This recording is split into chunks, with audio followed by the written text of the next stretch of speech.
Kryebashkiaku i Tiranës Erion Velia i kërkon kushtetueses të anullojë vendimin e gjykatës së posaçme për kalimin në gjykim të dosjes ndaj tij, sipas tij marrë në shkelje të drejtave themelore të ligjit.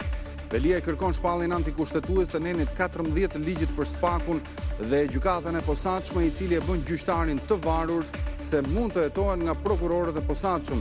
Velia dhe avokatët thonë se kjo çështje është një sfidë për rivendosjen e rendit kushtetues dhe funksionimin e drejtësisë.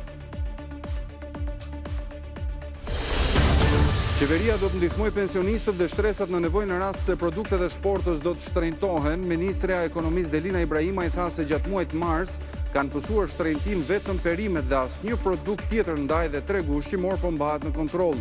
Sa i takon naftës, ministrja thekson se reduktimi i akcizës është i mjaftueshëm për të menaxhuar çmimet e karburantit.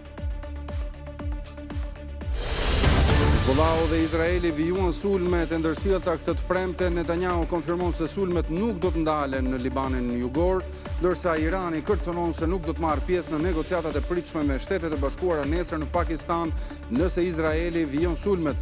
Në prag të takimit, presidenti Donald Trump thotë se ngushtica e Hormuzit po mbahet e bllokuar në kundërshtim me atë që është rënë dakord. Rruga e Shqipërisë drejt Bashkimit Evropian as nuk është bllokuar dhe as nuk është shtyr, tha disa herë ministri i jashtëm Ferit Hoxha kur u pyet nga gazetarët se pse vendi ende nuk e ka kaluar testin e pikave të ndërmjetme. Partia Demokratike thotë se për integrimin janë vendosur kushte të reja, duke pretenduar se përgjegjës është korrupsioni i qeverisë Rama. Qeveria shqiptare i rikthen edhe një herë syt nga diaspora, por jo vetëm, fokusi do të jetë edhe tek pensionistët e huaj. Përmes një projekt ligji të miratuar në qeveri ndryshohet ligji për tatimin mbi të ardhurat, i cili përjashton nga tatimi pensionet që përfitohen nga jashtë vendit për individët që janë ose bëhen rezident tatimor në Shqipëri.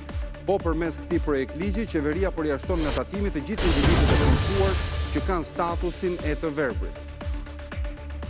Besimtarët ortodoks kremtojnë të dielën festën e Pashkës. Report Televizion sjellë historinë e një 22 vjeçari student i inxhinierisë së ndërtimit, i cili është pakëzuar që i vogël, por 3 vitet e fundit ka mbajtur 40 ditë kreshmën. Mes të ndihmeve dhe sakrificave, ai thekson rëndësinë e pastrimit të brendshëm dhe jo dukjes.